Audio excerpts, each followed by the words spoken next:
Foram às ruas e logo depois lograram capturar os autores do fato. Dentre eles o maior imputado e alguns adolescentes que, de maneira bastante atrevida, cometeram esses fatos.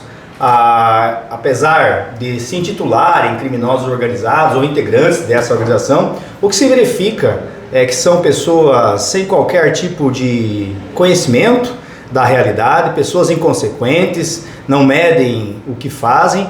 E quando indagados por um policial civil, já nos primeiros momentos, confessam a autoria do ilícito, demonstrando verdadeiro temor pelas autoridades legalmente constituídas e pelo direito posto.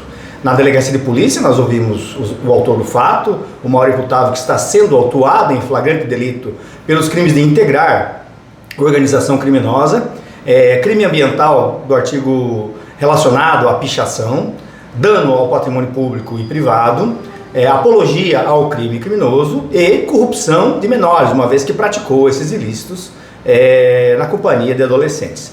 Este maior imputado será encaminhado à cadeia pública de Juara e o caderno relativo às informações obtidas será colegido no auto de prisão em flagrante delito, que será encaminhado aos demais entes da perquisição penal, que são o Ministério Público e o Poder Judiciário.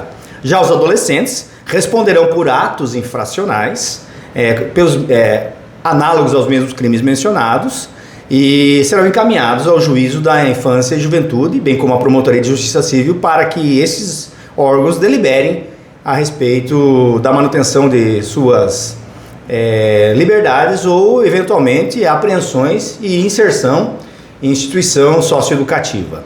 Esses ilícitos foram cometidos em várias cidades do Mato Grosso. A Polícia Civil tem esse conhecimento.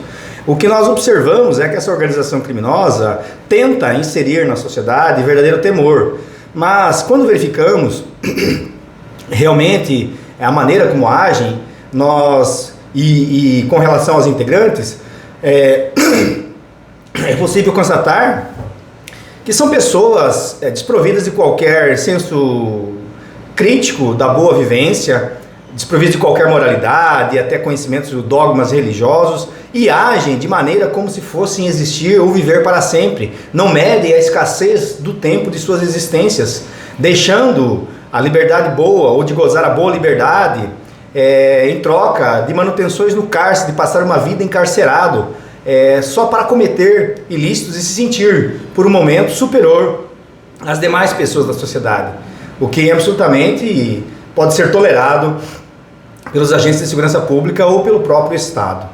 Essas pessoas têm as investigações de suas condutas encetadas pela Polícia Civil e, na maioria das vezes, a reprimenda estatal é mantida sobre elas com imposição de penas até muitas vezes severas. Nós temos integrantes dessa organização criminosa que estão condenados a mais de 60, 70, 200 anos de prisão.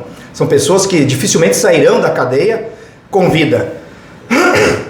E o que queremos dizer com isso é que a sociedade, a família, as famílias, notadamente a gente observa que a família desses adolescentes que cometeram esse fato se apresentam aqui na delegacia, são pessoas que têm uma unidade familiar desestruturadas, devem observar melhor a conduta e bem como os demais entes de controle social, como igrejas, escolas, e aí no auxílio da segurança pública como um todo, como em cumprimento até do mandamento constitucional, que diz que segurança pública é um dever de todos, deve incentivar esses adolescentes a praticarem esportes, a ir para bibliotecas públicas, para colégios, igrejas, ao contrário de se envolver com essa criminalidade, porque o que observamos é que eles estão trocando a jovialidade deles pelo cárcere, pela cadeia, na melhor das hipóteses, porque muitas das vezes pagam com a vida, porque essa organização é extremamente violenta e mesmo contra seus próprios integrantes, que inserem de maneira com idade bastante tenra, se voltam violentamente com imposição de castigos físicos, torturas e até mesmo a morte. Esses fatos não podem ser admitidos pela sociedade. O direito posto proíbe qualquer tipo de conduta no sentido de pichações ou apologia ao crime ou criminoso. O que a sociedade precisa é entender que ela perde muito quando o crime se fortalece, quando esse tipo de pessoa se fortalece. O que nós precisamos fortalecer são as instituições constituídas a Polícia Judiciária Civil, a Polícia Militar, demais entes da perquisição penal e qualquer outro órgão de segurança pública, e não aqueles que se atrevem a enfrentar o Estado de maneira violenta, armada e cometendo os mais variados crimes contra qualquer outra pessoa, sem qualquer tipo de processo legal. Então, nesse sentido, nós sempre rogamos à sociedade que, ao tomar conhecimento de um crime de qualquer natureza, entre em contato com os órgãos da segurança pública. Nós garantimos o sigilo e somente dessa maneira é que vamos conseguir manter a nossa sociedade dentro dos parâmetros aceitáveis de criminalidade e entregando para a sociedade a segurança pública desejada por todos. Doutor, o senhor falou que houve informação que aconteceu no estado de Mato Grosso inteiro. Junto com os demais colegas delegados, eles tentam passar a informação de que esse comando está tomando conta do estado de Mato Grosso? Qual que é a informação que vocês têm das outras cidades? Jamais tomará conta do estado de Mato Grosso. O estado de Mato Grosso é um estado mais que centenário, constituído por autoridades eleitas e autoridades constituídas por meio dos mais variados concursos públicos que são encetados pelo Estado. Essas autoridades mantêm o Estado, mantêm a sociedade em segurança. Jamais qualquer tipo de grupo criminoso tomará o Estado ou dominará o Estado. Muito pelo contrário. Eu costumo dizer que a Polícia Judiciária Civil, que tem quase 200 anos, que tem delegacias em todas as cidades do Mato Grosso, muitas delas têm mais de uma unidade, como a capital Cuiabá, tem veículos próprios, tem recursos estatais, tem telefones, tem pessoas que nela trabalham diuturnamente com salários pagos pelo Estado. Ainda assim, né, com toda essa organização centenária, ainda assim muitas das vezes peca. Não é uma organização criminosa dessas, de presos que se encontram recolhidos em cadeias públicas, de pessoas inconsequentes que vão dominar o Estado, jamais, né? Esta força, por si só, não é um nada perante o Estado. Tanto é que as cadeias públicas estão cheias, lotadas dessas pessoas que se atrevem.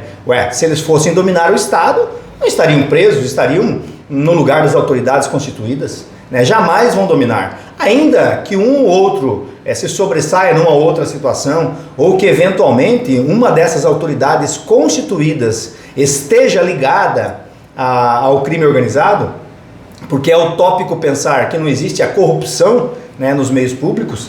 Existe, sempre existiu. Ainda que isso exista, jamais o Estado será dominado por esse crime. Não, o Estado brasileiro ainda é uma república federativa, dita como democrática e nunca, jamais anárquica ou um narco-estado. Isso não está acontecendo e não vai acontecer. Nossos policiais, os agentes de segurança pública, diuturnamente têm trabalhado quanto a isso. A nossa cidade ainda é bastante calma. Esse temor que eles tentam infligir na população é repelido rapidamente pela Polícia Judiciária Civil. Tanto é que em menos de 48 horas nós já capturamos todos os autores desse fato. E o que observamos é que são crianças, adolescentes pichando a mando de outros, né? Então não tem nada de violento nessa situação de grave, né? Agora, se pichar muro é ato de violência contra a sociedade por si só, então nós estamos falando aí de uma guerra de botões. Não é assim. As nossas instituições de segurança pública lutam diuturnamente para manter a paz pública e nós estamos mantendo. E toda ação criminosa, como sempre foi na história da Polícia Judiciária Civil, será coibida, será apurada pela nossa instituição dentro da legalidade, dos limites da lei, e os responsáveis pelos fatos criminosos serão apontados, indicados e entregues à justiça para o julgamento de suas ações.